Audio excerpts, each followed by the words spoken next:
Hey, welcome back, everybody. Once again, this is Mark Lawrence, and we're all set to go against the spread for what we hope to be another exciting week in the National Football League. College football is well underway. We've had a lot of controversy brewing in both sports. With that, before we get into the show, I'd like to welcome our panel, our cast of experts joining us from Las Vegas, the legend himself, Jim Feist.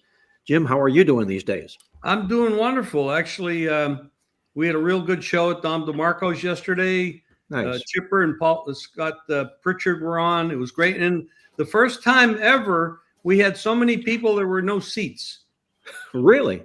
Yeah, it was really, it gotten a lot of traffic, and it's becoming, people are popular and people want to be on. And now we got more people than we can possibly sit down. Now we can see that here on the ProLine TV network. Well, correct? yeah, Greg, we broadcast that live, right, Greg? Yeah, it's a broadcast live both on ProLine TV and the Dom DeMarco's channel. They have their own YouTube channel, so we get to air it on both channels simultaneously. And Jim, I'm still willing to bet that Al did not run out of food. You're right. Andy Isco, speaking of food, my guy in Vegas, he knows all the good restaurants. I can tell you that. And some of the bad ones, too. And some of the bad ones. Have you been back to Craft Kitchen since I've been there, Andy? I have not, but I am looking forward to it sometime in the next week or so. Now that I gotta bring something up. What's that, Jim? I know you, Andy, and you, Mark, know Matt Yeomans. Yes. Oh, sure. He produces this report. It's extensive. It's about these fast food places. Yes. He has ratings. He talks about them, the different dishes. I mean, this is like an hour show. Yes. I mean, it's a whole big report. I can't believe it, how intense and in-depth this is. I think they do that every year, sometime in the early to mid-summer. And I think he said he doesn't want to do it anymore. It's too much work. That's what there was a time, guys, when fast food was cheap food, but that's not so much the case anymore. No. Not so now much. It's fast food and slow service. And slow service, exactly right. And keep reaching for your wallet.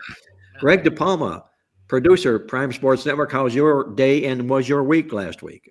Very good. Unusual that when I did my college football picks, that I actually hit my top 2 picks, but didn't hit any upsets. That's unusual. It's usually the other way around.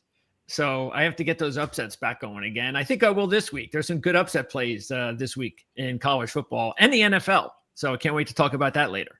And we're going to do just that. We're going to talk about that. I want to remind everybody out there watching and listening to hit that subscribe button. Do us a big favor, if you will. Hit the like button as well and ring the bell while you're down there and do just that. We would really, really greatly appreciate that. All right. First thing we want to do here before we get the show going here is I want to ask each of you guys, you specifically, Jim, to kick things off. What is on your mind in the National Football League? And if it was a theme for this week, what would your theme be for the NFL this week? This past week or this current? This week coming up. Well, I don't want to go to I'm going to go to the marquee game, of course, is the Eagles at the Chiefs. Yeah, we'll hit that. Yes, right. Yes, that's one I think we have to talk about. Now, I'm not saying it's easy to analyze it, but that's a big game. Then I think you have to look at the team that just beat the Chiefs, the Chargers coming to the Raiders, and that's big for us people in Las Vegas. Not that we're fans, but we'd like to see the Raiders do well, of course. And then you got the controversies about the coaches on the hot seat, which to me is number 1 is McDaniel and number 2 would be Daboll. Those two situations look pretty pathetic at this point. And I make McDaniel number 1 to go and Daboll number 2. Their 2 teams combined for a whopping 14 points last week. Oh, that's good. You know, the primary reason I would make McDaniel number 1, I'm down here in South Florida, and I can sort of see right through what's going on there. Number 1, he continually gets out-coached in the second half of football games, although last week he was out-coached from the get-go in that football game. He was out-coached during warm-ups. And really what his Achilles heel is, he cannot beat winning teams. He's just pathetic against teams that don't have a losing record. That's where all of his wins come from, and all of his losses are on the other side of that equation. And it can't continue that much longer for Miami. You got Too the much Tyreek talent. Hill situation going on there. It's just a total mess down there. Mark, what's his history? Wasn't he the offensive coordinator for San Francisco? Was that? Yes, he was. Now, he did a pretty good job there to get this head coaching job. But a lot of times these offensive and defensive coordinators don't really elevate to the head coaching position that well. Because it's a whole different kind of job. Wade Phillips, North Turner, two great examples of Wade Phillips defense and North Turner offense. Outstanding coordinators. Josh McDaniels, another one who's excellent as an offensive coordinator. Yeah, that's the classic case of the Peter principle. It affects more of these assistant coaches than anybody. You know, that book, you and I, Mark, read that book like, 40 years ago? Yep. Yes, inside and out, yes. There's a lot of people out there that aren't even that old. What was it? Lawrence Peters, I think, was his name, who wrote the book. Remember we were talking about it on Monday, Jim, and I don't know if you guys noticed it, but the first time they had a shot on the sidelines of Anthony Weaver, I swear, I was like, hey, The Rock. He looks like The Rock to me. He can. And he is so different. You take a look at a snapshot of Anthony Weaver on the sideline and McDaniel, and they're complete opposites. And McDaniel that was is 16 years old. Yeah, and that is why Anthony Weaver is going to be the next head coach. Because they are going to elevate him to head coach, and he is going to change the culture of that program. And that is a needed change. They need to be tougher, more physical, because when you get off the bus, you want to see Anthony Weaver come off the bus first, not Mike McDaniel. That's a spot on call, Greg. He's really, really well liked in that locker room, and he's really, really knowledgeable as well. And I think you're spot on with that. I would make him the favorite. Well, that would be great. I mean, just to make that change. I hate to see the way the Dolphins have deteriorated over the years. It's horrible. Well, and I hate to see Mike McDaniel when he talks after a game. My goodness. I mean, I don't know. They had to give him some schooling on how to address the press. He's just absolutely in his own world, and his team seems to play just like that as well. And sometimes he seems to have been watching a different game than we were watching. Yes, and Mark, you asked me about what from last week. I wanted to talk about the Bears and the Vikings, not necessarily the teams, but the quarterbacks. J.J. McCarthy in the fourth quarter looked like, I don't know. He looked like a world beater. He was incredible in the fourth quarter. Right. But Caleb Williams, this is his second year. He just doesn't look like he's in charge of the offense. He doesn't seem to know what he's doing. I've sort of felt that way when he won the Heisman Trophy that year. He was a lot of braggadocio. He didn't need a PR man. He said it all about himself, and he's never really delivered the goods. Wilson in waiting. Yes, right. Now, it's only one game. It's a new head coach, Ben Johnson, a new offense, and maybe you got to give them a little bit of a longer leash, the Bears, and maybe even Caleb Williams. But J.J. McCarthy, you saw what exactly he can be in that football game last week. They got something special there, I really, truly believe. It was an incredible performance in the fourth quarter. Unbelievable. Yes, it was. And that was the difference, too, between J.J. McCarthy as if he would have been starting last year as a rookie. That never would have happened. That's why I think it is so much better for these young quarterbacks. And I know he would have started last year if he wasn't injured, but I just think it's so much better if these quarterbacks, these rookies just sit a year. That was the situation 30, 40 years ago. You would always say a guy like Elway or whomever would sit and learn for a year, or at least a better part of the first season. Now they're being paid so much money, there's so much exposure, and there's so many expectations riding on a highly drafted quarterback that they're almost forced to, or just the fan base would revolt. Another great point, Andy. You see, it's like they're like fine wine. The longer you let them grow older, marinate. That's a great word, marinate. The better they become. Ask Aaron Rodgers what that's all about when he sat behind Brett Favre for the longest time. But he was patient. Maybe we're seeing the same thing about Jordan Love, who seems to be that's right. into his own. That's right, Andy. Right, exactly. And check these stats out. McCarthy, the first starting quarterback who led a 10 or more point fourth quarter comeback in his NFL debut since, and this happened in 1985. Aaron Rodgers, right? No. Dan Marino? No, it wasn't Dan Marino. This was another classic soon to be NFL Hall of Fame quarterback who sat behind an NFL Hall of Fame quarterback. Soon to be, okay. Soon to be is the Well, because he was on the field. Would that have been Steve Young? Steve Young, 1985. Okay. Right. And McCarthy also the first player in NFL history to have 2 10 or more yard passing touchdowns and 10 or more yard rushing touchdown in the fourth quarter of any game, and the first player in NFL history to score 3 touchdowns in the fourth quarter of their first NFL game. Why is Steve Young not in the Hall of Fame? The Steve Young thing, remember, he played for what was it, the LA? I thought he was in the Hall of Fame. I thought he was too. Yeah, he's in the Hall of Fame, isn't he? Steve Young? You mean he's not? I thought he was in too. He's not in? Yeah, when I was saying, soon to be, I meant in 1985. Oh, okay. From that point forward. Okay. Yeah. Here's a stat for you. We also probably watched the Ravens and the Bills game, which was 41-40 at the end. Buffalo won the game, I believe. Now I didn't know this, but I always wonder, why does this team always lose in the end again, big games, which is Baltimore.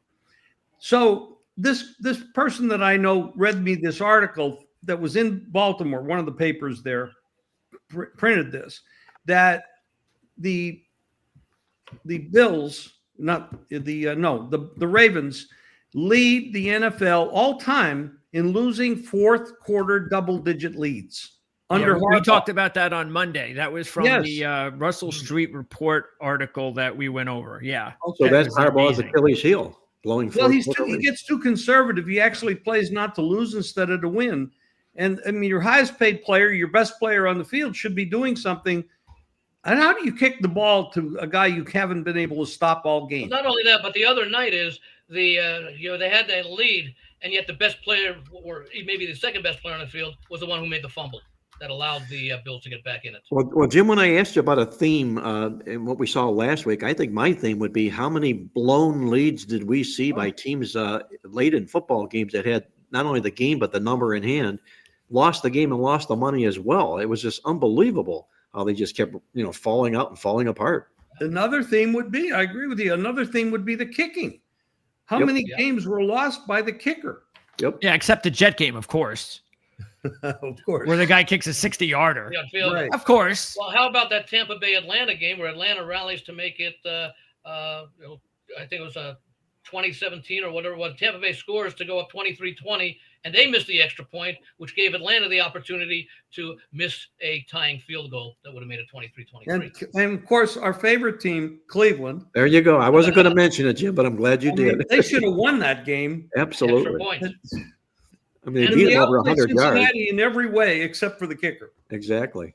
Mark, my theme from last week is going to be very simple. I know you had something coming. You were going to have a line of mine in a few moments. It's just sort of related to it, and that is week number 1 in this college and pro football raises more questions than they answer. In fact, they answer very few questions other than, is this guy able to play?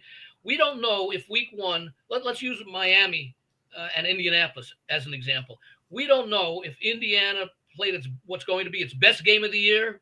We don't know if Miami played its worst game of the year, or if what we saw on Sunday in most of these games, it wasn't a typical game that they're going to play. In other words, and it sort of relates to the thing that I also say, you don't want to overreact to what you saw last, but you also don't want to fail to react. You want to take notes to see, and you won't know that until you have the context of 2 or 3 more games to be able to put into the proper context what we saw in week 1, because it's so often week 1 is the one week throughout the year that we remember what we saw first about the team. That's the debut of the 2025 season. That sticks in our mind. We may remember a little bit about what week 2 and week 5, but we'll still go back because week 1 is the one that often forms our initial impressions.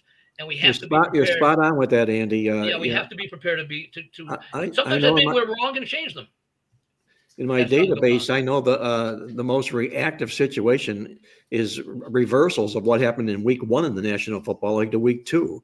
Yeah. You find football teams that come out with big, monstrous blowout wins, come back to the pack.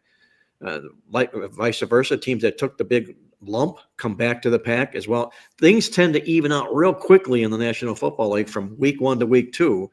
So the message there being, don't put everything that you saw last week into a basket this week.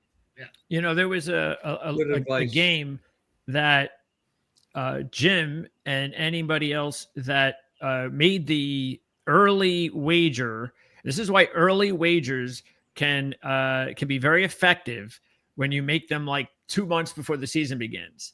And Jim made a very big investment on the Denver Broncos over Tennessee. And I believe the line was what at the time, Jim? I don't remember. 5.5 or 5.5 6.5. 6. Yeah, it was up right in that range. Yeah. Yeah, it By was game less than what time, it ended up. That's And it for was sure. there, and it was there for most of the summer, by the way. Right. and then by game time, on some sports books, it went up to 8.5. Right. And the game was 8. So if you wound up taking 8.5 on game day, you lost. But if you took it 2 months ago because you saw you know foresight and all, If you're late, you wound up cashing. Yeah. Well, there's another thing you could point out, and we always have to deal with this: injuries. San Francisco, I don't know what the hell's going on out there. They're drinking the wrong water. Man. Everybody is always hurt. I mean, and now they have no Purdy and they have no Kittle. And they're not going to even be there for like 3, 4, 5 weeks. And then you look at one of the games we're going to talk about a little later. We got Philadelphia didn't have Carter. So not having Carter, who puts all the pressure on the quarterback coming up the middle, which is kind of, he's really good. He didn't play at all. So did that make Dak Prescott look better than he actually is? To some extent, yes, but Philadelphia in their secondary, they had some issues that were able to be exploited. Now, how much of that had to do with the lack of pressure, with the absence of Carter, we don't know. We'll learn a little bit more about Dallas this week. May not learn all that much more because they're playing the Giants, who have a lot of issues, but we may learn a lot more about whether or not Kansas City has success against a defense that now will be led by Carter, but which still has some vulnerabilities. Well, guys, let's take it into the top 3 games on tap in the National Football League this week. And we're going to wrap it up with the big game. As Jim mentioned, the Eagles taking on the Chiefs in that Super Bowl rematch. But let's set the table with the first game, the Bills and the Jets. We saw a lot of some that we liked, some that we didn't like last week. And because it's the New York Jets, Greg, I'm going to hand it off to you. Your comment on the Bills and the Jets this week. Well, this is actually, I thought really long and hard about it since I'm a fan, but I trust my history of not being biased, and I just said, hey, if I'm not a fan, I really love the game anyway, and I'm going with it. And this is actually one of my favorite plays of the week. I love the fact that the Jets are getting almost 7. I'm very familiar with this rivalry in the Meadowlands the last 3 years. The Jets were a ridiculous favorite last year over the Bills, if anybody can remember that. And this was like week 4 or 5. But this was the whole ridiculousness of Aaron Rodgers being favored so many times last year. They were favored over the Bills by like a point, but they lose by 3. Okay. The 2 previous years, they're big dogs at home, and they won both games. So the last 3 times the Jets have hosted the Bills, they lost one game by 3. They won the other 2 as big long shots, upset dogs. And Josh Allen did not play good in any of them. Josh Allen does not have a good history of playing well away against the Jets. Throw in the fact that they're coming off the emotional, like historical type win that they had against Baltimore, knowing that they've got a Thursday night game to prepare for in a few days. There is no way the Bills are going to have the emotion, the energy. They just can't. That doesn't mean they won't win. Doesn't mean they can't win. But on the flip side, as long as the Jets played the way they did against Pittsburgh, and that's a big if, but as long as they do, I can't see how this game isn't going to at least be a really close football game. And that's why I love taking 6.5 or 7. Well, Jim, we know Buffalo is not going to be looking past the Jets a division game, even though they do have that Thursday game, a great point that Greg brings out. But the fact of the matter is, can they get back up to the level that they prepared themselves for that Baltimore game and then escaped with the victory, stole it right at the very end? Emotionally, Jim, what do you think Buffalo's psyche is going into this game? I love your points, and what Greg said, I totally agree with him. I thought the Jets played well enough to beat Pittsburgh, and honestly, I thought they were going to win, but that 60-yard that field goal was pretty amazing, actually. But the Jets played well. I like Glenn as a coach. I love the way, I thought Fields played very well. And we know that he can get yards on the ground. And Buffalo, even though they have a fantastic offense, their defense is still suspect to me. I got a home dog. The odds makers opened this thing 8.5. Mhm. 8.5 on the road. Division game. So now it's 6.5 everywhere. With the juices to the higher, so it's 6.5 minus 15. So you're looking at the possibility of easily getting a 7. I got to take the Jets. I love the Jets in this spot. I agree 100% with you, Jim. This is a kind of a football game that was made for the New York Jets, and you couldn't have asked for a better scenario or a better situational setup. Andy, what do you think happens here between the Jets and the Bills this week? I'll tell you in a moment, but I want to first of all thank you for the copy of the log and stat book that Colleen did a tremendous job in packing and tremendous information. I would recommend this. It's well worth the price. It has so much information. For example, and this is something that we all do as handicappers. Well, what's the history of this series? Well, you go right here. You don't have to scramble through pages. You have 10 years of results, team by team, and every team that the Bills are going to face. So, for example, you go and see the Jets, and you can see that Buffalo against the Jets is 13-7 straight up, and 11-9 against the spread, and it breaks it down home road, favorite dog, etc. And you don't have to go scurrying through or Google everything. You got the information right there. So I'm able to use that information almost on every game when I need to take a look, because history matchups are important. Now, as far as this game goes, you had that great comeback last week by Buffalo in what was a high-scoring game. Buffalo showed some vulnerabilities. Obviously you're going up against Derrick Henry, 238 total yards allowed rushing in 29 rushing attempts. That's almost 8 yards per rush. A lot of it was Henry, but there were other guys who accounted for a decent amount there, including Lamar Jackson. My concern here, and maybe I'm going to look a little bit towards the over, is the Jets. They played well. They did defend the run against Pittsburgh. They only ran 20 times for 53 yards, so that's barely 2.5 yards per carry. And the Jets are known for their defense. And I wonder, though, what Buffalo's going to do against that defense that was vulnerable to some of the passing. Aaron Rodgers had a decent passing game. What was he, 22 for 30? That's pretty good. That's that's almost 70%. And I'm wondering if Josh Allen can take advantage of some of the things that the Steelers were able to do, which means that they might have some success against the Jets. At the same time, Buffalo clearly showed some vulnerabilities defensively against Baltimore.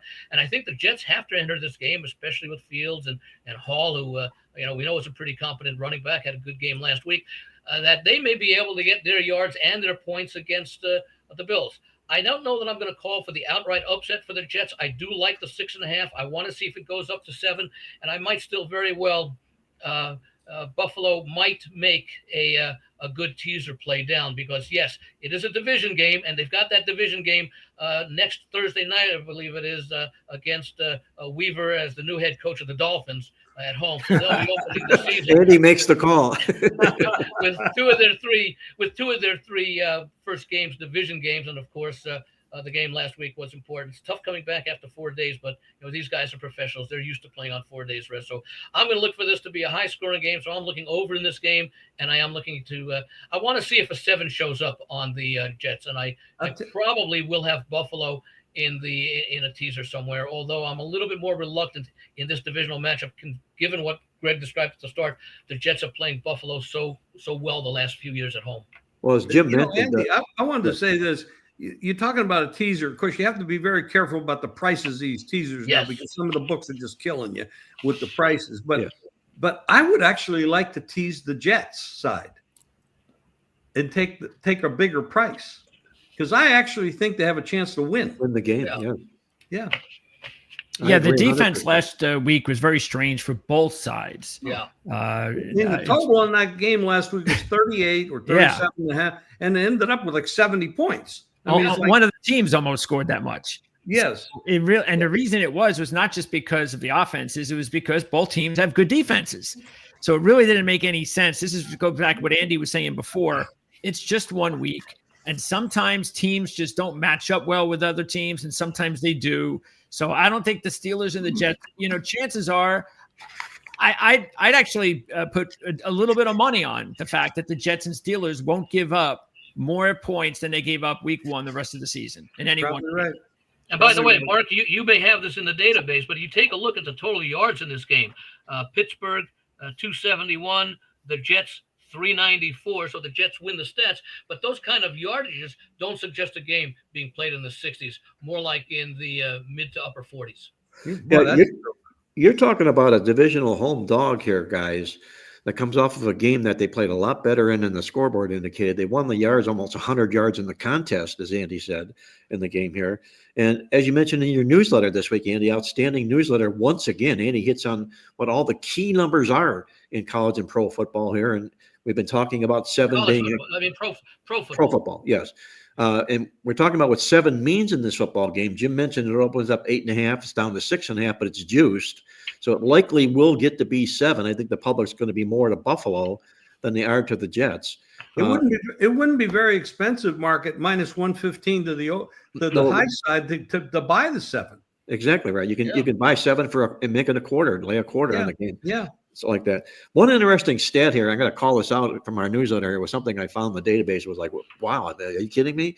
New York Jets maybe have the best team trend stat working in the National Football League this week, in the fact that as a home dog against AFC teams, and that team has at least 1 win in the season, the Jets are 13-0 against the spread running. No. Okay. Really?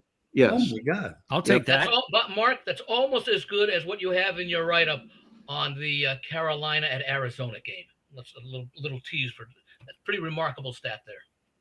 This is keep this in mind too. This is going to be the only road game that the Buffalo Bills are going to play until mid-October when they travel to Atlanta. Wow. 3 straight home games, and I think there's an international game in there maybe. Which actually means that they don't leave the state of New York until mid-October, when they started the season. Nice. Very good. They're not going internationally or at all in that group? No. All right, guys, let's go over to an NFC North division battle, a black and blue division battle here. When the Chicago Bears visit Detroit this week, a little bit of a disappointing opening as we talked at the beginning of the show for the Chicago Bears in this football contest. The Detroit Lions also come in off that loss against Green Bay. 2 teams both hungry for victories. Which way are you going to look at this football game, Jim? Chicago and Detroit? I don't feel, I'm just not comfortable with Caleb Williams. I just don't see the progression. I mean, he's started 18 games in this league now. He's not really a rookie anymore. This is a guy that's got a lot of snaps. He doesn't see the field. When he's at the line of scrimmage, I don't feel like he's in command of what he's doing. Now, granted, the scripted plays in the beginning of the game, he looked pretty good. But you can't script the whole game. So after he went like 9 out of 10 on the first 10 plays that were scripted, he looked totally uncomfortable. He wasn't throwing. He was throwing the ball 6 feet before on the ground before the receivers. He has all the physical talents, but I don't see it. And I do believe Detroit is still a very well put together team. Started off bad, but this is a big spot for them to come back. And the line moved from 4.5 to 6 in most spots, I think is the way I'm going to go. I'm going to go with the favorite here, Detroit. Jim's going with the line move in the football game. Greg, what do you think this battle between the Lions and the Bears, which side of the game on the field are you going to be sitting? Well, I think both of these teams are going to – this is one of the situations where I don't want to overanalyze them too early in the season because I think Detroit's coaching staff, new coordinators need some time, especially the offense. And then on the other side, I think Caleb Williams is going to need some time with his offensive coordinator, genius, even though I'm not a big fan at all of Caleb Williams, but I'm willing to give him time. So I do know that the Bears have played the Lions pretty tough recently in Detroit. So there's that. And because I don't know. I don't know if I can see Detroit early in the season. I think they're going to be a much better team as the season goes on. So I don't know if I could see them automatically week 2 turning things right back around and being the old Detroit Lions and blowing the Chicago Bears out. So I'm going to take points, even though I'm not touching the game because I wouldn't bet on the Bears because they're 14-25 against the spread in their last 39 games as a road dog. Detroit, meanwhile, has covered 11 of 12 off of a double-digit ATS loss. So that all says maybe I should be jumping on the Lions, but that's the reason I'm not even touching the game. But if my feet were to the fire, I'd actually take the Bears. Andy, does it concern you that the Detroit Lions, I don't think people realize this, you go back their last 5 games are 1-4 straight up and against the spread. They've been kind of swirling since the end of last football season here. We did change coordinators for this Detroit football team this year. Are those factors that might continue this Detroit demise, or do we look for a U-turn starting this week? Well, I'm going to go right back to your stat and logbook and take a look at the Detroit Lions. And if you go back to 2023, after each loss that they had, other than the season-ending loss, because that was the end of the season, if I'm reading these numbers correctly, the Lions are a perfect 7-0, both straight up and against the spread, off of a loss under Dan Campbell the last 2 seasons when they became a good team. Remember, Campbell started in 2021, Lions 3-13-1. Then they improved to 9-8 the next year, and then they had their big improvement in 2023, where they ended up going 13-5 or 12-5, and then lost at the end of the season in San Francisco. And last year, of course, they were 15-2 before they got eliminated in the playoffs. So under Campbell, they have been able to respond well, and I think sometimes that's more a factor to the head coach and getting his team prepared than it is with the offensive and defensive coordinators, although obviously they both had an impact. And of course, that's one of the subplots of this game with Ben Johnson, the offensive coordinator, now going back to Detroit. And of course, Aaron Glenn, the former defensive coordinator, certainly made a statement about the Jets culture last week with that effort against Pittsburgh. So I'm inclined to play Detroit this week. I'm not, we sometimes take a look at a lot of these different situations and different trends, etc. And one that I do like to rely on, and I think you do as well, Mark, is how do teams respond after a losing effort. The good teams seem to be able to realize, hey, we just lost an opportunity to pick up another win that we could have or should have had, depending upon whether they were favored or not. And let's refocus this week. And Dan Campbell, I think, gets the most out of his team. He's popular with the team. I think I was not surprised that they lost. Maybe that one-sided nature of the game last week, because I liked Green Bay last week. I had them, and I think the team responded extremely well when they were able to trade for Micah Parsons, because I think it told the rest of the Packers, hey, we're in a division with Detroit and Minnesota, teams that won 14 or 15 games last year. Management is going in to say that this is the year that we, the Packers, are going to join that group. We have the confidence that we can make a nice run for the playoffs, and I think the players responded extremely well. How long that little momentum carries over, I'm not sure, but I do think that Green Bay will be a factor, and I expect Detroit to rebound this week because they are, and to use a term, Mark, that you're very familiar with, they're stepping down in class. Stepping down in class. Yeah, one thing I'd like to say, I don't want to interrupt, but one thing I want to say about Detroit, I thought they were going to go to the Super Bowl last year. And then they have the cluster injuries on defense. And I mean a lot of players. And they got absolutely destroyed by Washington. But, you can't overcome cluster injuries. When you lose 4 or 5 players on defense like they did. Watch San Francisco the next couple of weeks. Yeah, it's pretty bad. Well, the good thing about San Francisco this week is they're playing New Orleans. Yeah. And they might be able to get by that one. But the that other adjustment of that line to 3 seems a little bit suspicious. I think that's a little bit of an overreaction considering the talent on the rest of the 49ers compared to from 7 to 3 on that game. Yeah. Exactly. Could be an ideal spot for Mac Jones to also impress in his debut with the 49ers this week. Remember Kyle Shanahan wanted to draft Mac Jones. Yes. And he didn't get him. Situation. And now he's got him. Yeah. So yeah, he also drafted Trey Lance. Yeah, well, that was a big, was that Shanahan or was that John Lynch? Winner. Was that Shanahan or John Lynch who made that determination? Mark, when do you because when Andy brought up the history of the numbers for like Campbell, let's say Detroit loses this game or loses the spread, and we now have a couple of games where all of a sudden we're seeing a shift where you might say, okay, well, now that those hotshot coordinators are no longer there, do you have to change your mindset at all with some of the trends over the last few years with the Lions? Like when do you get to that point? Well, without the coordinators being there, the deeper we get into the season, the more cohesive they're going to become with the new coordinators. And you're also going to be gaining value with Detroit if they're ending up not playing all that well. So you got value and you've got familiarity begin there with Detroit. So at some point, I'm going to get off this Detroit disdain wagon that I'm on and probably join them because I think there's going to be a lot of value with Detroit. I don't see as much value here with the Bears at +6.5 as I did with the Jets at +6.5. I think the Jets can play and the Bears can't. So I'm staying out of the game personally because I think there's more value, like I say, to the Jets in a division game than there are the Bears. Okay, guys, let's go over to another big game on the National Football League card. It's an NFC contest between the North and the South. Atlanta Falcons going to Minnesota to take on the Vikings, two teams coming in off opposite results last week. Jim, where do you see this game going, Atlanta and Minnesota? When this line opened up, I actually almost pressed the button to take Atlanta +4.5. And I said, wait a minute, let me just see what happens in the rest of this game with Minnesota. And then Minnesota started to play that fourth quarter. And I said, oh, God, what does this mean? Now, of course, we're looking at 3.5. So I'm not playing it.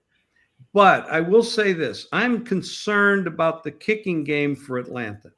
I know that this kicker is, in the past, had been very good. But last year, he wasn't that solid. And they were thinking about getting a different kicker. Then last week, he had a 44-yarder to tie the game and go to overtime with Tampa. Now, Tampa played without their offensive line. They had a lot of injuries on that offensive line and had a wide receiver out as well. They still came back and won the game, which is remarkable how they did that. But be that as it may, I'm concerned about this kicking game. When you already have this question, you're in a game here where that kicking game, if he misses an extra point you're just not going to overcome that.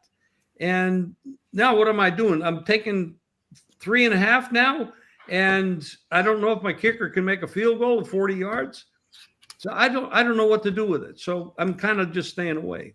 By the way, in that game, there was a lot of money that came in on Atlanta on Sunday morning. Saturday night, Tampa Bay was a 1.5 to a 2-point favorite. I saw a lot of places in town, and I think a few offshore places, the game closed pick 'em. Wow. Take a look here, Greg. What do you think here goes on between these two teams? You have disparate results coming in from opposite teams. Is there value to the Atlanta Falcons in this football game because Minnesota won that game? Not anymore. I thought at 4.5 there might have been value. Not at 3.5. That's obviously right there at 3, and I'm not even sure that line isn't more valuable now to the Vikings because I think the Vikings are a better team than Atlanta. They're at home. I'm not going to get into the whole who's more desperate because I think at 0-2 you're still okay. We got the extra game now, and teams can come back from 0-2. But right now it's about confidence.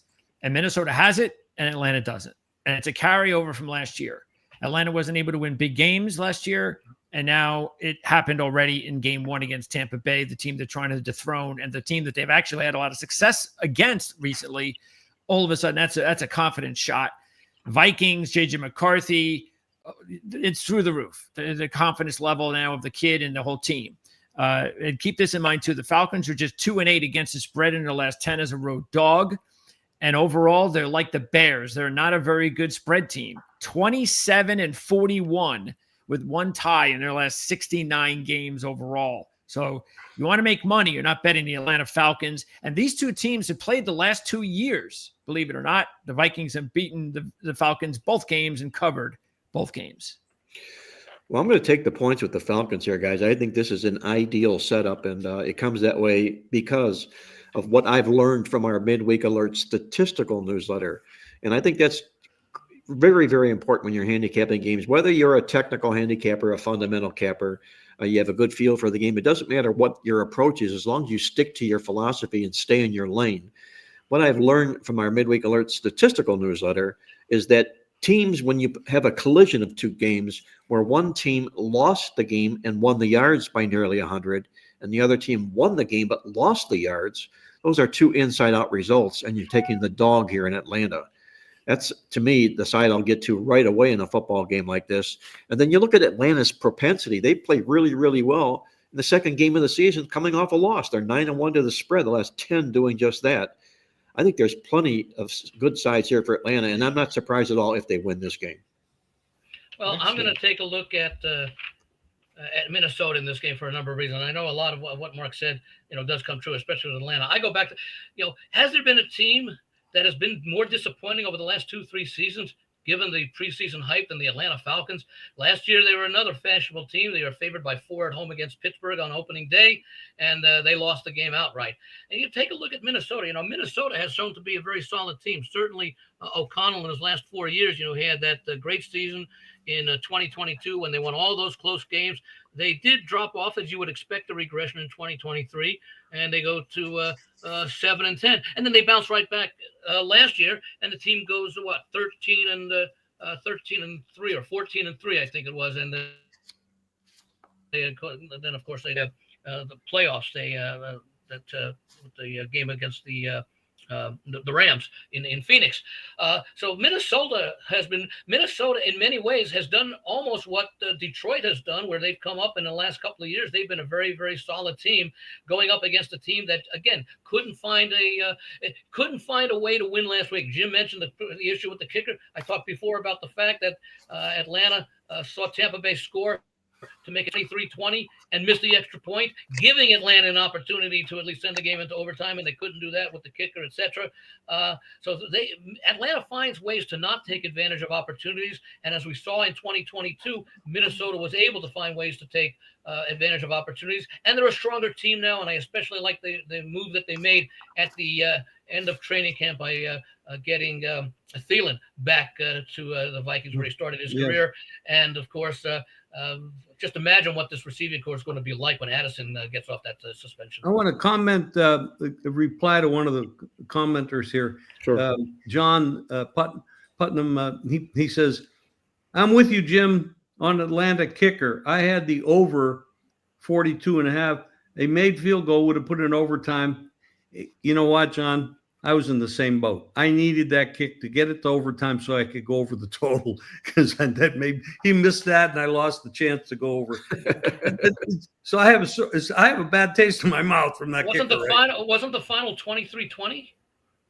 Yeah, but it was 47 was the total. Oh, okay, because the total we saw listed there was 42.5, so maybe that was a game total or something that got adjusted.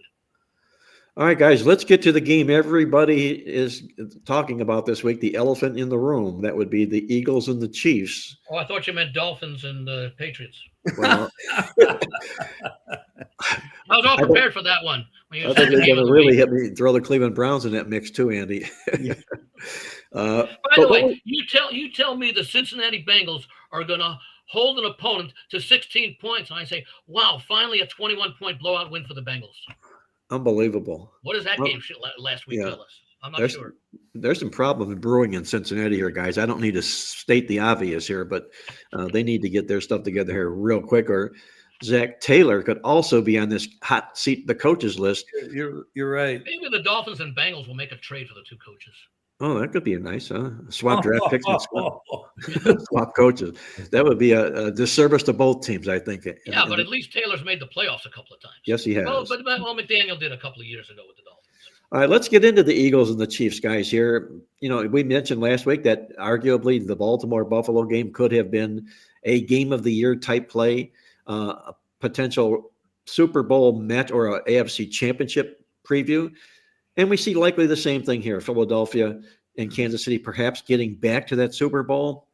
I'm going to start it off with you, Greg, and your taste here on the Philadelphia Eagles and the Kansas City Chiefs. Is Philadelphia vulnerable this year because they're maybe a little bit fat and satisfied for what they did? Is Kansas City hungry for the egg they laid? And they laid a dinosaur egg in that Super Bowl game against Philly last year. Well, What do you see before I happening get with that? started, do Yeah. you have any? I know you might get around to doing this at the end of this, but do you actually have any trends on Super Bowl rematches? No, I really don't. Only because I can't in my database. I can look for them and find them like Andy does in the stat and logbook, and you can find. You can go back and Yeah. see things and piece them together. But my database doesn't allow me to tag it as a Super Bowl revenge, so I have to go kind of build that up Okay. in that sense. Yeah, this is. I think we have to keep in mind. Look, not only will Philadelphia get their prized spitter defensive tackle back, which will be really important. Keeping in mind, though, the Eagles did win the game. Man. Yes, the Eagles. Greg, that's the label of the week: prize spitter. I love it. Oh my God, that was fantastic. Yeah, keep in mind, and there is a game we're going to talk about in college football where another spitter was very important, instrumental in the outcome, actually, and that hurt a team. Didn't hurt the Eagles; they actually won the game, and it just shows you too. The college kids they replicate everything that goes on in the pros. Anyway, the Chiefs still have problems because of the fact that, talk about injuries, finally now are we starting to see the Chiefs have some injuries. We know the Niners have dealt with it, but the Chiefs have, even if they have injuries here and there, they haven't had the rash of injuries that other teams have had, which is stumped any momentum that they could possibly have to go to another playoff Super Bowl run. And early on this season now, we knew Rice wasn't coming back for almost midseason. Now Worthy, nobody knows if he's even going to play this year. He's supposed to come back. He's rehabbing, but if that doesn't go well, he's going to have surgery, which means he's out for the year. That means they're relying on a rookie, Juju Smith-Schuster, and Hollywood Brown. And that's, I don't know if that's going to cut it. Also, I wasn't overly impressed with the Chiefs last week with the offensive line. I thought it was okay. I didn't think it was anything special. But now they have to play this game against the Eagles where, like you said, there's going to be momentum, you would think. The place is going to be bonkers, revenge on their mind, that kind of thing. I don't know. I actually look at it because people, and I said this yesterday on the show, don't get fooled by the Chiefs being a 1.5-point home dog and think that you have to jump all over them, because how on earth, how can you not take the Chiefs? That's disrespectful to the Chiefs. When have they ever been a 1.5-point dog? Well, if you look at it, they've been a home dog twice, I think, in the last 5 years, and they've lost both games. So it doesn't mean anything. It actually meant more when they were a road dog. They were on a streak of 8 straight covers until they lost 2 covers late last year. So don't play the Chiefs just because of the line. That's no impact. But I just think the Eagles are a better team, and I think that they understand what's coming about here in this football game. So I'm actually going to take the Eagles. I'll take the Eagles to win this football game. Mark, you said in the beginning of the season, this is not going to be a good year for the Chiefs with the spread. Andy Reid doesn't do well in these circumstances after losing Super Bowls, and so far they're 0-1. I'll play that they're 0-2. Jim, does it help or benefit the fact for Kansas City that they do have added rest here? They played that game in Brazil, so they have a couple of extra days to prepare for themselves, maybe heal the wounded per se. Does it benefit them that way in this contest? And are they a home dog because of those injuries? I'm sorry. Logically, it would, but it is early in the season where fatigue really hasn't set in.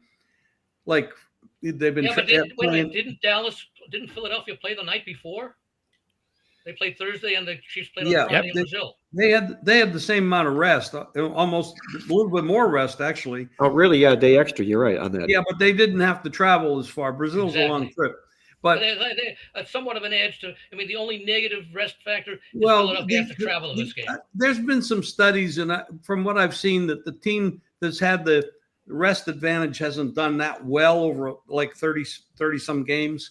The other thing is, Mark, somebody asked earlier, what's the stat on Super Bowl winners and losers coming back and playing the next year? From what I've been told, the last 10 times it's happened, the team that won the Super Bowl won the rematch.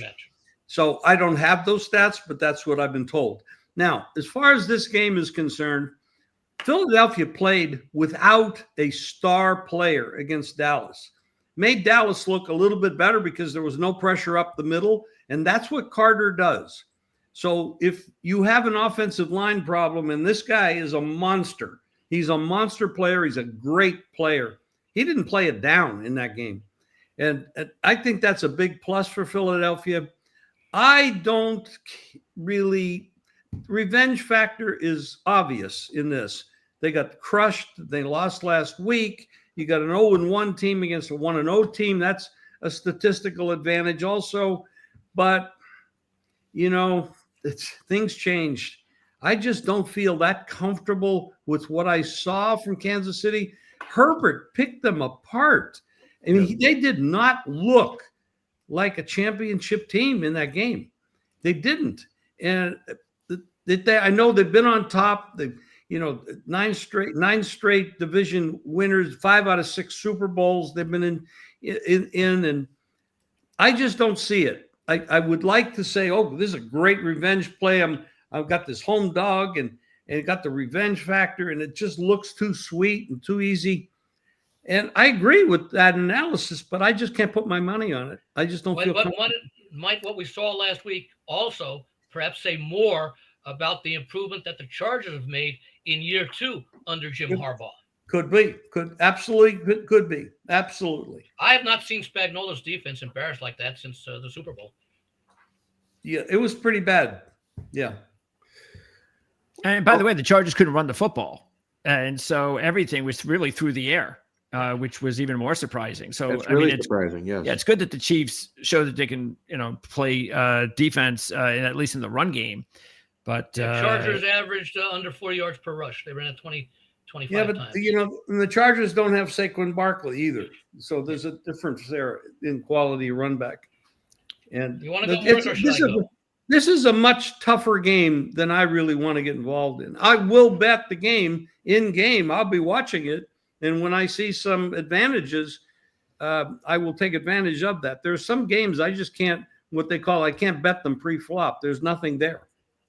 I think that there are a lot of advantages for Kansas City here. I don't know if you recall. I think if I recall, walking up to the post-game interview, Andy Reid had like a piece of paper and a pen, and I think he was circling this game right after that Super Bowl loss, because he didn't know when they were going to play. He just knew that they were going to host the Eagles at some point during this season. If this game were being played in November, I might feel more comfortable with Philadelphia, because I think it's sort of like Mark or Greg, maybe you both said it. I think Kansas City they're an aging team. And I think that as the season wears on, that age is going to show.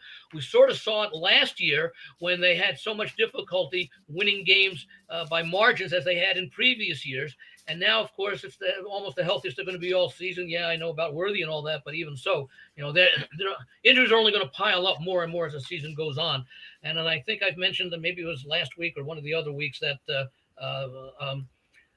since 2019, Kansas City's played 21 playoff games. That's basically a full season and a quarter of additional football, while most teams in the league, those who haven't made the playoffs in the last 6 years have played 6 full seasons. The other teams with occasional playoffs have played six full seasons and a fraction. And Kansas City is a full season ahead of that. One of our posters is asking, are there stats about a team playing out of the country and then coming home and playing at home? Do they dominate? Do they play well? But don't they also get a bye week from taking that long trip? I think some teams. Yeah, back when the days in London started, yes, they did. Was it Miami last year who declined to take the bye week after returning? Yeah, they might have. Yeah, they get the choice. But most teams take that bye week. And when you look at the mentality of Patrick Mahomes, he was thinking all season about how embarrassed he was about his performance and the team's performance in that Super Bowl. And he's been thinking of very little else other than making amends for it this season. And I think amends for that, especially off of the loss last week to the Chargers, which, as I said, maybe it says as much about the Chargers and less about the Chiefs.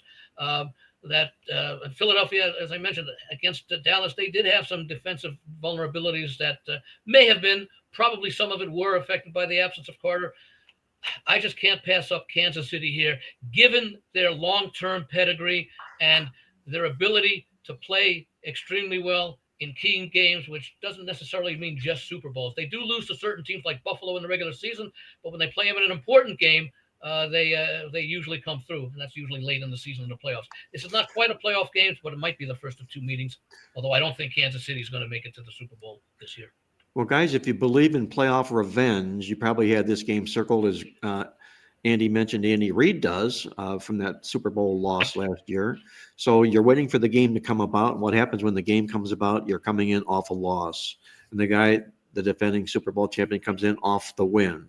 That's what you would call a perfect setup if you could order up a game to that degree. You also take a look at this football game in this contest here at Andy Reid himself.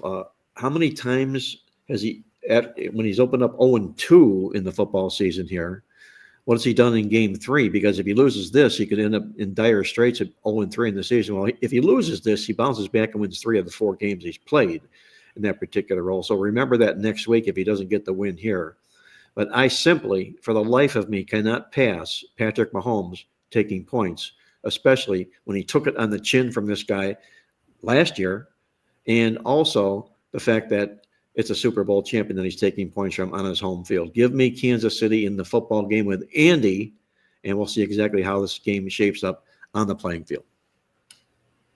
Yeah, and also as far as the Chiefs, before we wrap up NFL, we're going to talk college football for the remainder of the show, and that is, until Mahomes has success throwing the football down the field again. That was supposed to be the idea. Worthy might have been that player. Rashee Rice. They were going to have to bring it. Maybe Tyquan Thornton can be that guy.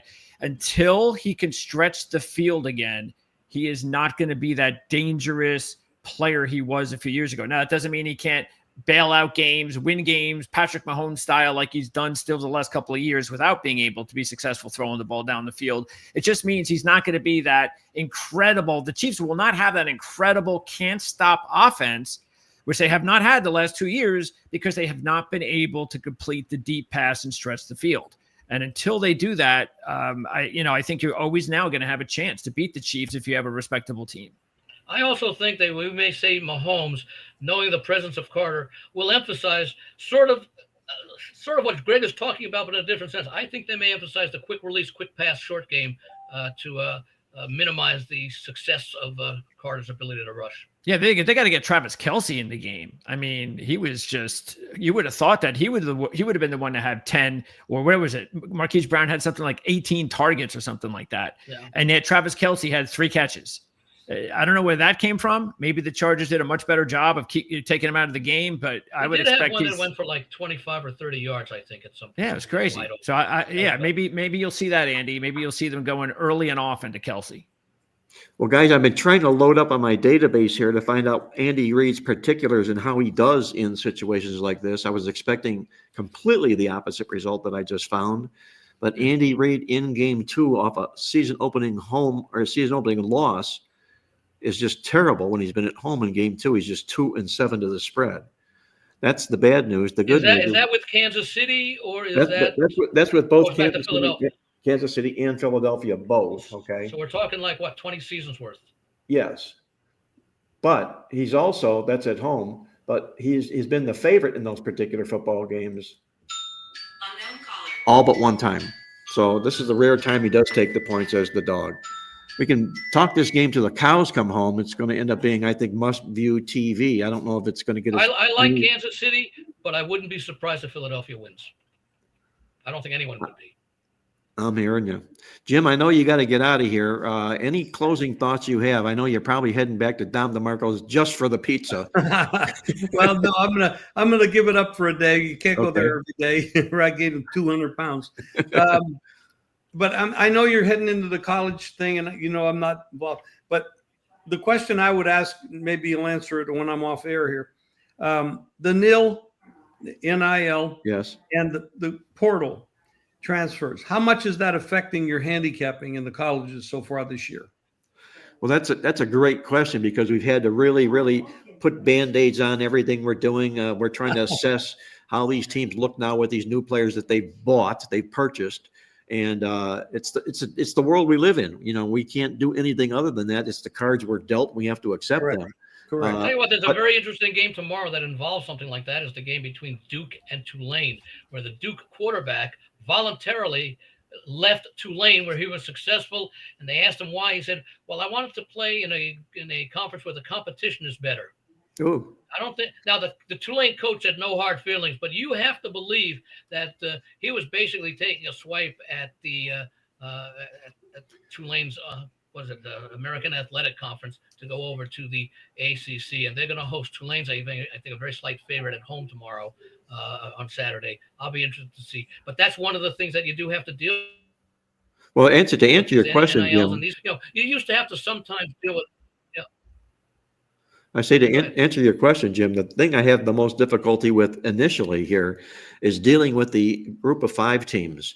The Power 4 conferences, they steal these players, the better players, and they just plug them in and they go with them. But the group of 5 guys that lose these guys, they're really terribly depth shy.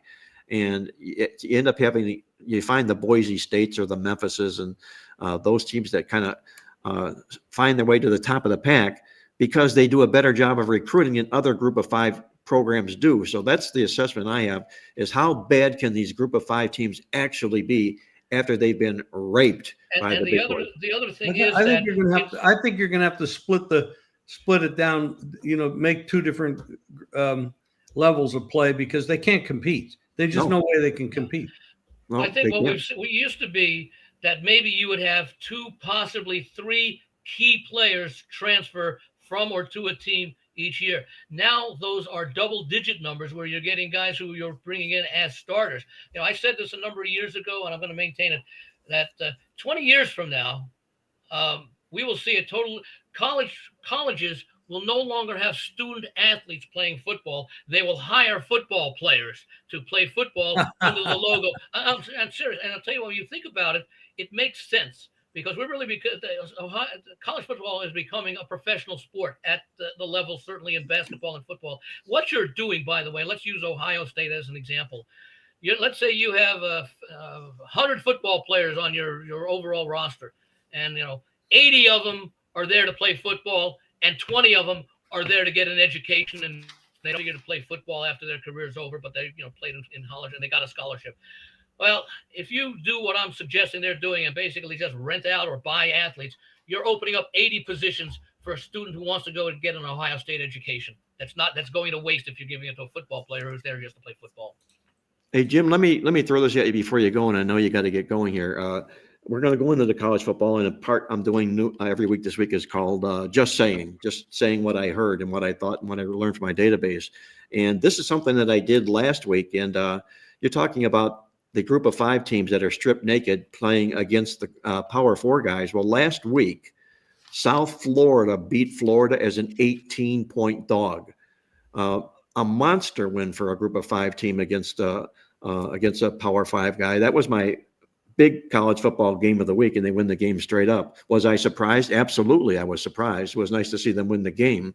But what you had working in that contest, and this is the one thing I'd leave you with, Jim, here, is these college football teams, these group of 5 guys that are playing the big boys, the first thing I'm always looking for is what I call the redheaded stepchild theory or thought, where you take a team like South Florida, who is a redheaded stepchild to the big boys in the state, Florida State, Miami, Florida last week, you almost always get your best effort from teams like that. Because you're getting those leftovers that can't make the rosters of Florida, Florida State, Miami, and yet are very, very good football players. Or they were risked by those programs and recruited. And they also played against these other kids in high school. Yeah, their motivation has to be through the roof. There's no question about that. Unquestionably.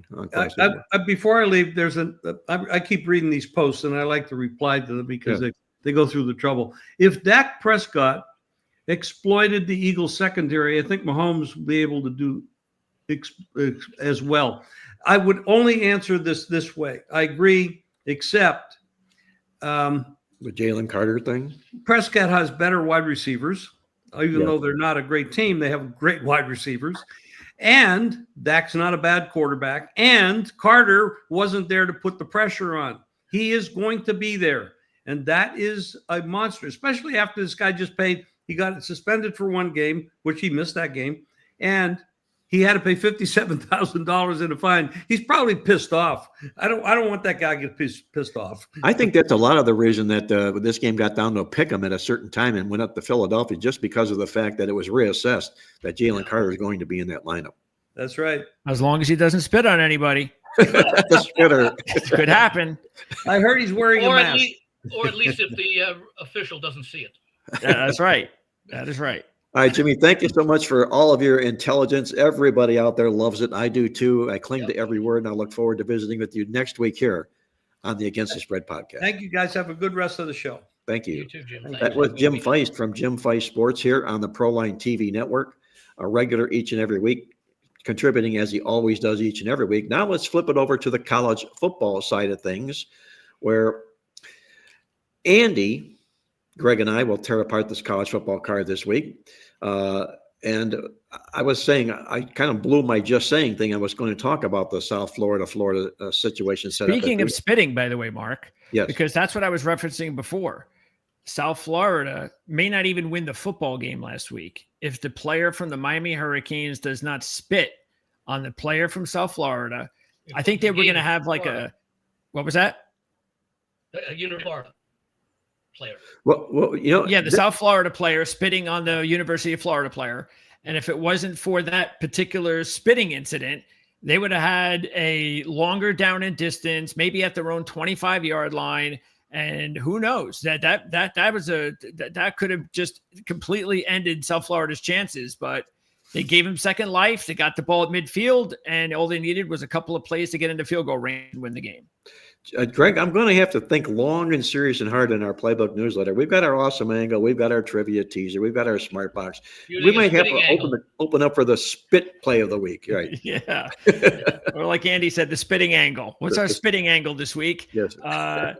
Who's South Florida, by the way, that really shouldn't even be a surprise, especially if you were watching this channel. If you paid attention to Mark's picks last week, if you paid attention to the preview show, I had South Florida overall as the second best group of 5 team coming into the season. But again, remember we talked about it. It was all rested upon them beating Boise State. They had to beat Boise State. They lost that game. It was all over. They would never have a chance to go back over Boise. They won that game. And then they just shocked everybody last week. And I think what was more shocking about the game last week was just the fact of how Florida really had nothing going offensively.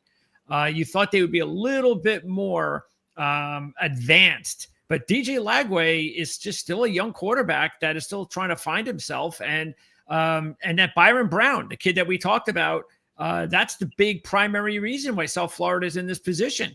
He is a bona fide big time group of 5 quarterback who can, raise his level even against the best teams. So, look, it surprised me too, Mark. But it's also great to see when teams like South Florida can put these types of, starts to seasons together. Now they go to Miami this week, and I can't imagine they're going to be able to pull off a third straight win. But even if they just keep this close going into the fourth quarter, man, they are going to be hard pressed. The committee is going to be hard pressed to not make South Florida the group of 5 representative if South Florida does not go on to have a really good season. Especially because, and this is a question, Mark, maybe you might have some numbers for, that was a nice upset. Boise was a ranked team that South Florida beat. You would think, even though it's Florida coming up, there would still be a natural letdown, even with the big rivalry, where you're going up against Big Brother, coming off of defeating a ranked team. I don't know how many times South Florida has done that. Now they're going to be in a situation where they did not have the letdown, and they actually pulled off the upset as a huge underdog, and now they're an even bigger underdog playing a team that is as much a rival, probably more of a rival because it's South Florida than the University of Florida in Miami. So I'm wondering what, if anything, there's in the database that talks about a team coming off of 2 huge upsets over ranked teams, underdogs in both of those games. Well, I can't tag ranked teams, Andy. I can make a set and go, jab and poke at them and do just that. I just know mentally that it was only the second time I think it's happened in a long, long while. I think we wrote that in the newsletter this particular week. But what you've got here in South Florida, my goodness, when when these bowl invites go out, look at the strength of schedule that they're playing to open the season here with. My goodness, it's not only is it difficult, they're winning these games. So long, strong tip of the hat to them. And I think it'll catch up with them personally this week against Miami. What I'm liking about Miami, I'm kind of getting off my anti-Mario Cristobal There you go. Bandwagon here, at least for the moment. Okay. See, you just need a little time, Yeah, just a little time, patience, a few wins, a couple of good games. a little Okay. bit more recruiting, a little bit Yeah. more, paying Carson Beck, guys like that, big money. Yeah. And quit making stupid decisions. But That'll help. Carson Beck has really helped this football Or program simply here. being bailed out by your players. Yes, that's the whole key right there, Andy, being bailed out by your players. And I think Miami's going to want to make a statement this week. South Florida winning that football game against Florida is going to get Miami of Florida's attention this particular week. So while I don't like, By the way, especially the attention of the Miami, Florida recruiters. and that's what the game is all about, or it always had been about. So in this day and age we're living now with the NIL and everything, recruiting doesn't carry as much weight as it did before. We're seeing that the reason Nick Saban got out of Alabama, Georgia is even beginning to regress because all of their powerful recruiting classes don't seem to mean as much here today as it will with a big booster that's got a lot of money that will go out and buy you a good football player. In fact, that's a reason to perhaps de-emphasize the value of the recruiting class, because often those recruits may only be there for 1 year and may not see a lot of playing action that 1 year. So what good does having a number 4 recruiting class mean? I mean, you're still getting good athletes, but how many of them will be there for their sophomore season? Well, we got a pretty good schedule on tap this week, guys. I think especially compared to last week, it was like bare bones last week as far as quality was concerned. And week 2 in college football almost always is, because we're kind of out of the first game schedule and we're ahead of week 3 and 4 where they start to get into conference play. So you're left with the scraps. We were left with the scraps last week, but we got some good games on tap this particular week. And I'm going to go to one here to kick this segment off here. The Backyard Brawl has been renewed. Rich Rodriguez is back at West Virginia, and a lot more is expected from this football team. They kind of like laid an egg last week, but they look like they're going to be a much better football team. Greg, how do you see Pittsburgh, West Virginia this week in the Backyard Brawl? Well, that was actually one of my 2 top plays last week, was taking Ohio over West Virginia. West Virginia is just, it's going to take Rich Rod some time. He does not have the talent. He does not have the quarterback. They went into a buzzsaw last week, meaning Ohio is an awesome home dog. And they did it again. I think they've won now 5 straight games as a home dog over the last 5 or 6 years, something like that. But West Virginia's offense, when you have to step up in competition, is just not ready. And Pittsburgh's got Holstein, who's on fire again now that he's healthy, just like he was early last year. They've got Reed in the backfield, one of the more electrifying players in the ACC. So they have all the good players. West Virginia just does not have that type of talent, which is why you've seen the line move up. I mean, I think the line started like 4 or something like that. At least that's when I saw it. Now it's almost a touchdown. And so everybody's putting money on Pittsburgh, and I think for good reason. They've beaten West Virginia also 2 of the last 3 years since the rivalry has been renewed. And I think they're going to make it 3 out of 4. There's in a rivalry game, especially, Pittsburgh's not going to look past this game. It's a big game for Pittsburgh, and there's just more talented. So I have no problem laying 6 points or whatever that is. Andy, what do you see in this football game? I like West Virginia. Unfortunately, I was against Greg, and I liked West Virginia last week. Just I went on on an overall roster and talent. I mean, Ohio is an outstanding. They're probably the second best team in the MAC this year behind Toledo. So I think Miami's had some rebuilding to do, but Miami has shown in the past that they can start like 0-6 and go 6-0 down the stretches. I think they did a number of years ago. Rich Rod, of course, had great success in his first time at West Virginia, and that enabled him to get his short-lived tenure at the University of Michigan, and recruiting issues, et cetera, like that. West Virginia, they made the switch into the Big 12 a few years ago. Yet it's not been a terrible program. You go back to 2021, they were what were they? 6-7, 5-7, 9-4 2 years ago, 6-7. So it's not as though they had a real clunker of a season. Not that 5-7 is great, but they were bowl eligible, and I think they went to bowls in 3 of the last 4 years. In fact, they back-to-back as members of the Big 12 conference. So I think they can compete. This is a rivalry with Pittsburgh. Pittsburgh has been a disappointing team for a number of years. Last year, a little bit of an exception, if as I recall. But even then, look at what Pitt did last year when they had what was it? They started 2, 4, 6, 7-0 and didn't win a game since then. So, and that's sometimes an inability of a coach to get his team back up after adversity. And you know, Narduzzi came over. What was it? I think Michigan State defensive coordinator a number of years ago, had some spotty success with the Panthers. But you know, you're asking a rival on the road to win by a margin, you know, more than 7 or more points. It was the first game for Rich Rod with his team. I like to see veteran coaches, when they take over another program, show improvement from his first game to his next game after seeing what he has in that opening game. And I think that's a situation. Well, I'm with you, Andy. I'm going to stay with West Virginia in the football game. It means a lot for Rich Rod to be back to the program here. As we call out in our newsletter this week, he's been very strong in games off of his first loss of the season, which he'll be bouncing back in this particular week. And Pittsburgh didn't exactly beat they basically beat the Sisters of the Poor to open up the football season. We just have to tell it like it is. They're going to be a good football team this year, but I think this rivalry will stand up and be a little bit more of what it's been in the past in this particular football game. And I think it comes down to who scores last. I'm going to give you guys a heads up here. We're going to hit 2 more featured football games, and we're going to close it out with, I'm going to ask you guys, who is going to be your South Florida football pick of the week this week, the team that pulls the stunner, if you will, on the football card this week. But before we do that, let's by the way, how would you define a stunner? A double-digit underdog to win outright? I would say a double-digit maybe dog 14 to win out. points? A double-digit dog to win outright. Yes. Okay. Yeah, we'll keep it just that simple. Talk about improved football teams, guys. Vanderbilt inside of the Southeast Conference. I've got Greg's attention here right now. I can tell you that. That's my boys. Yeah, he's been a Diego Pavia fan since the get-go. This team has done nothing but win. Clark Lee's been voted the coach of SEC Coach of the Year last football season here. What do you think of their chances? Are you about to, Mark? Are you about to tell all the folks out there, go home to your mommies and tell them to bet on the commies? The mommies and the commies. I like it. The mommies and the commies. I'll be a commie again this week. I can tell you that. I know you will too, Greg. What do you see happening here?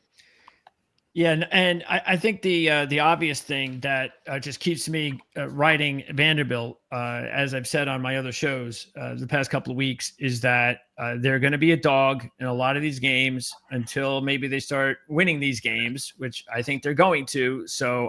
But they're also going to step up in more and more competition, and they'll still be dogs. So I think I'm just going to keep playing them on the money line every week until they can't. I guess, prove to me what I think that they're going to do, and that is have a very special season. Pavia is 13-2 against the spread as a road dog in his last 15. Might even be in his overall 15 because I have stats going back to New Mexico State days. The thing I am the most concerned with is it's the only thing I'm concerned with is just the fact that South Carolina has owned Vanderbilt. They've won 16 straight. They've covered 9 out of 10. So they've got their number. That is the one thing that I am concerned with. But other than that, South Carolina has done absolutely, for a 2-0 team, they've done nothing. Beat Virginia Tech, and they were outgained. They were outgained last week by South Carolina State. So how did they win? Well, they just have a defensive back who's now returned 3 punts for touchdowns in 2 games this year. That's right. And by the way, who did Vanderbilt play last week? And what happened? Virginia Tech. Game? Yes. And what was the score there? Did they win by like 20? 44-20. Yeah. Yes. And they outgained them by about 150, 200 yards. Yep. And it was on the road. So, yeah. By the way, revenge for Virginia Tech, who lost at home as a double-digit favorite to Vanderbilt last year. Yeah. And it they couldn't get past that. So, so anyway, that's why to me it's obviously a no-brainer the way I feel about Vandy, that I'm just going to keep riding them, and I'll ride them again this week because I am kind of surprised that South Carolina's offense has really not gotten off the ground so far this year. No, they've sputtered for sure. Andy, it sounds like you're going to be a commie this week as well. Yeah, I'm with both of you. Not sure. Well, at this point, it could pay to play them on the money. That line's down to 3.5 now in a lot of places. Yeah.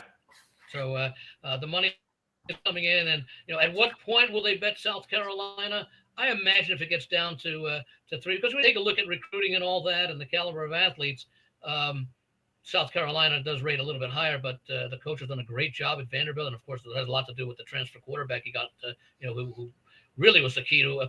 You talk about South Carolina dominating Vanderbilt over there. How about Alabama, who Vanderbilt beat last year? So things don't always go the way that they have in the past, and this could be one of those situations. And Vanderbilt has high admission standards, and I think that with their recent success, that's continuing with the year and so far this year, that they may be able to recruit a lot of football players who also like to go for a good education. Well, as we call it in our newsletter in this game, this was our featured upset game of the week in our newsletter, Vanderbilt over South Carolina. The Gamecocks are just not playing up to the level they were expected to play this year. Lenora Sellers is not off to this Heisman Trophy candidate run that we've seen. They've been out-yarded, as Greg mentioned, in their first 2 football games in a row. South Carolina State, are you kidding me? And we talked about Diego Pavia, 5-0 to the spread. He is with Vanderbilt as a road dog, playing extremely well in that particular role here. I think it continues for Vanderbilt this week. Put me down on the Commodores for my play. That's a 3-for-3 vote for Vanderbilt this particular week. Let's wrap it up, guys, with another featured game on tap on the college football card this week. Notre Dame is going to play host to Texas A&M. The Irish got tripped up in their first football game. Should be a lot of eyeballs on this particular game. Greg, what do you see happens here between the Irish and the Aggies? Yeah, this is a tough one because Notre Dame, it's a big number, 6.5 right now. They've had the week off. They've had all this time to prepare since the loss to Miami. Texas A&M has played against a couple of, it's FBS competition. They're not bad teams, Utah State and UTSA. So they're not cupcakes, but they didn't blow either of them out or anything like that, which I don't think was necessary. Why show everything? You got Notre Dame coming up. They've got the angle of losing last year at home. So they've got that. It's a huge game for Marcel Reed and also for Carr, the young quarterback for Notre Dame, who's looking for his first win. But Reed, big road game. This is going to really tell us whether or not Texas A&M is a true national championship contender. If Marcel Reed doesn't have to win the game, but as long as Marcel Reed can play a good game and can have Texas A&M in the fight all game long, he's gotten off to a great start. If he could do it against the Irish on the road, A&M is going to be a tough national championship contender to keep an eye on. So there's a lot of factors that point actually to me taking Texas A&M in this game, and that's what I'm going to do. I still believe Notre Dame is a better team, but they did have a little bit of rust. I guess they had to knock off in the Miami game. There were some things that didn't look. I mean, especially Love, their running back, a fantastic running back. They have to get him going. They've got to run the football. They cannot be victorious against teams like Texas A&M or Miami unless they have big running games and they could balance out the offense. So look for that. But I'm going to take the points. I think it's a lot of points to be given a really good football team. Andy, you taking or laying in this football game? I'm laying with Notre Dame here. It's an important game for Notre Dame from the standpoint that there's a 12-team playoff. They've already lost once to a quality team, Miami, which may be the best team that Notre Dame will end up facing this year. I mean, I'm still undecided on USC, who's probably another one.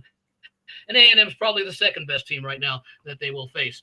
Well, you lose back-to-back games, Notre Dame, to Texas to Miami and Texas A&M, 2 teams that certainly could be in position to make the 12-team playoff. It's going to be very, very hard for Notre Dame to be invited even with 2 losses, and that's not to say that they won't lose to a USC later on, as far as that goes, because they don't have that many chances. You look at Texas A&M, they can afford the loss as far as their long-term prospects are concerned, because they also have opportunities to beat teams like LSU, Missouri, Texas at the end of the year. And we don't even know about how Florida, of course, does not have the same luster that they had a week ago this time, because that would have been one game on their schedule that could have been looked at. Point is, A&M has a lot of opportunities, or at least a number of opportunities, to overcome one loss, possibly even over 2, because they're going to be playing half a dozen teams that'll be, ranked at some point. Notre Dame doesn't have that luxury. Now we're talking about the point spread. Well, Notre Dame went down there last year. I do remember taking the points with, or what was it? I think maybe it was laying the points with A&M last year. Notre Dame won that game by 10. First road game for Texas A&M. You've got Notre Dame rested. Greg mentioned a lot of the things, chances to adjust to the new personnel that went up against maybe the best challenge prior to a playoff game that Notre Dame will see this year. I think that how will A&M react to playing in front of that crowd at with Touchdown Jesus on the in the stadium there?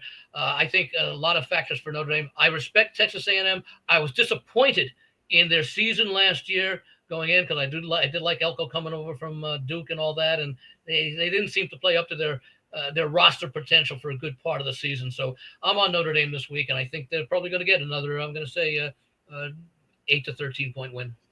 Okay, I'm going to break the tie and go with Greg and the Aggies in this football game, largely because of what we write in the Playbook newsletter. Last week we talked about how teams that were bowl teams last year that open up the season with a loss and how they tend to struggle in game 2, especially in the role of a favorite. Now, I know there's a week of rest here for Notre Dame to kind of pattern that out or even that stat out, per se, if you will. But, and Andy brings out a good point. The Irish, can they go 0-2 and still be a factor? I mean, they might be off the radar, the Irish, if they go 0-2 to open this football game. But my point here is that, number one, they are a bowl or blues situation. Number two, they can win this game, but they don't have to win by 7 points. I think this game is going to be a fiercely fought contest. Perhaps comes down to who scores last. And when it comes to who scores last, I'm almost always in the dog, especially if we're talking. I'm going to ask you one sort of related question to that. What would you say? Bowl teams coming off losses or something? Was that what it was? Yes. Okay. In game 1. Okay, in game 1. What if that loss that you're referring to was a national championship game, whether it be under the 12-team format last year or the 4-team format for the years before? If the team that lost, like I don't remember what TCU did in that year, their opening game, if they won or lost that opening game after being blown out by Georgia. But we've had a probably 10-15 year sample of quote unquote championship games, though not necessarily the way that we now will have it with more than a 14 playoff. But I'm just curious if we treat a championship game loss as different. Well, I'm not counting that loss in their championship game. I'm counting Notre Dame's first loss of the season here this year in game 1. Okay, when they tripped up and stubbed their toe, and this really tightens up much stronger when they come favored in game 2. No, what I meant was not so much that Notre Dame lost, although they did, but what of a bowl team that played but lost. Well, no, because if they lost like in the championship game. Championship, and then open the following season with a loss. Well, that's a good question. Again, something I cannot do specifically other than tagging the game. But I do know that yes, they were a bowl team last year, and they opened up with a loss. National runner-up, yeah. Yes, and their favorite. Look at that TCU situation right now. It may not apply because TCU may have won that game. 2 trends from the Playbook magazine that favors either team. The one that favors Notre Dame, they're 9-3 against the spread. Their last 12 as a home favorite, while Texas A&M is just 1-7-1 against the spread in their last 9 as a road dog. But the one that favors Texas A&M, and this is definitely a Playbook special, the Aggies have won the last game 3s 11 straight times. And they've been a dog twice. So when you get to game 3 of the season, the last 11 years for Texas A&M, they've won all 11, and they've been a dog twice during that span. So whatever that means, whatever kind of mystic forces you're dealing with here, if you want to go that route, then take Texas A&M because they just love winning game 3s. I have a question along those lines for you, Mark, and that is, how long do you go back as far as how much when you have a coaching change? Like, for example, A&M just changed coaches, yet they have that remarkable record. Do you place any emphasis on the fact that it's a different coach, or do you not really pay attention to it unless that new coach continues to follow that situation? So you could say over the last 8 years under 2 different coaches, this team has always won in such and such a. Well, that's a great question. It's probably a subject all unto its own. If we're doing handicapping 101, we're talking about if you follow coaches, you follow them exclusively. So if a team does make a coaching change, are you going to follow their pattern, or are you going to look at this football team for who they are with their new coach? So that's an argument to be made and had. But in cases like programs where you're talking big programs like Notre Dame, big Power 4 conferences, the athletes are the guys that usually do all the speaking because they recruit as well as anybody does, as anybody else in the country. So I didn't look at this football game. You're also having coaches having longer tenures in most cases at the elite programs, unless you move from one elite program to another. So I mean, you're used to seeing coaches play 8 to 10. You look at like say 19 years of coaches of that ilk. Exactly. Well, Andy, let me wrap up the show.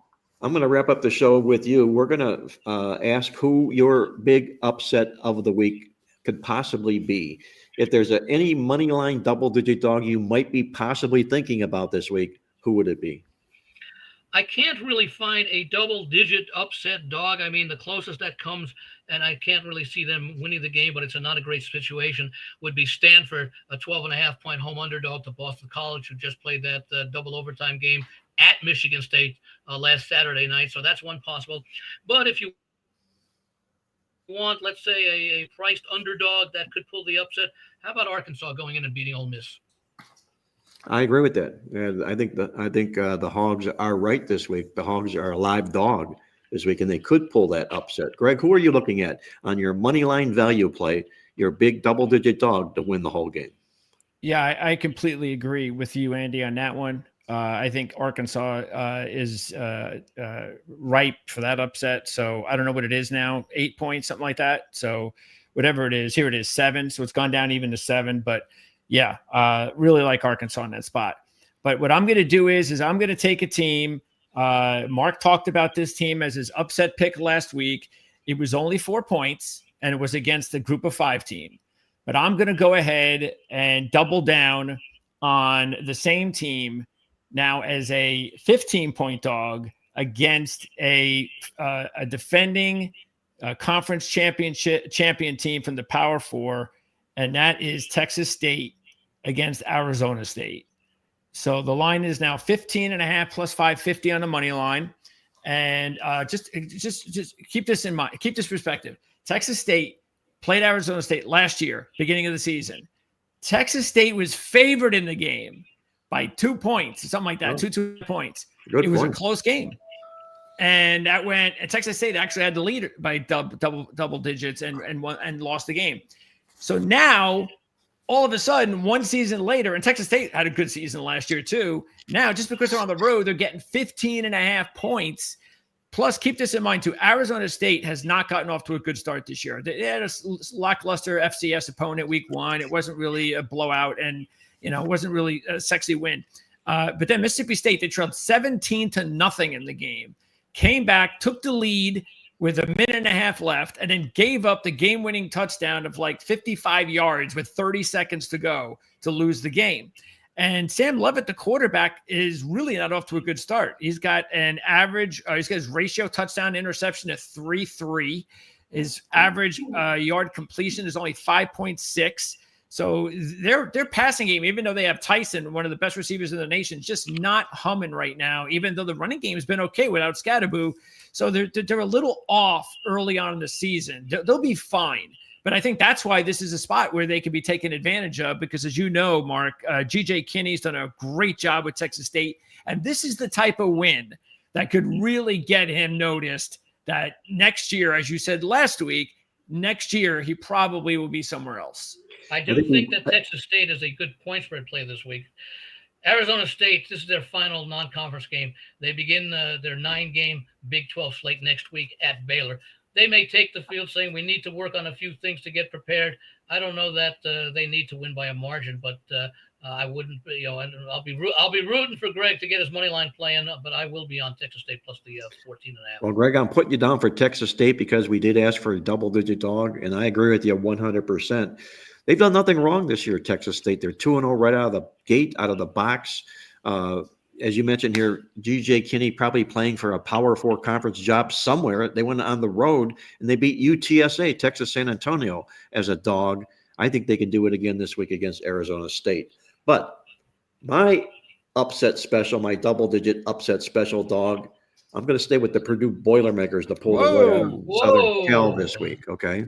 Yeah, Southern Cal, this big, monstrous machine that started the football season, come out of nowhere, and all of a sudden, another big winner, too, by this football program, and they're going to be considered to be a favorite to win the Big Ten Conference. That's Lincoln Riley, and that's the way he does things. But take a close look at Purdue here, guys.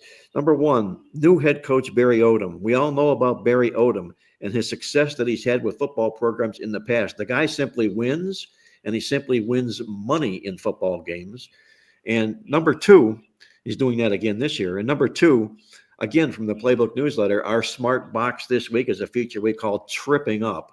And what it involves are college football teams that open up the season 2-0, and they find themselves favored in game 3 in a conference game on the road.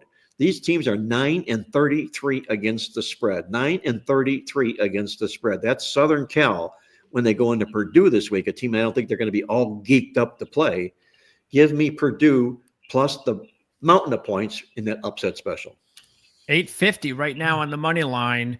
And if you just want to take the points, just like you said with that trend, Mark, yes. Keep this in mind. USC under Lincoln Riley, 3-11 against the spread is a road favorite. There you go. He fits I the don't think pattern. Lincoln Riley has too many positive point spread trends since he's gone to SC. No, he doesn't.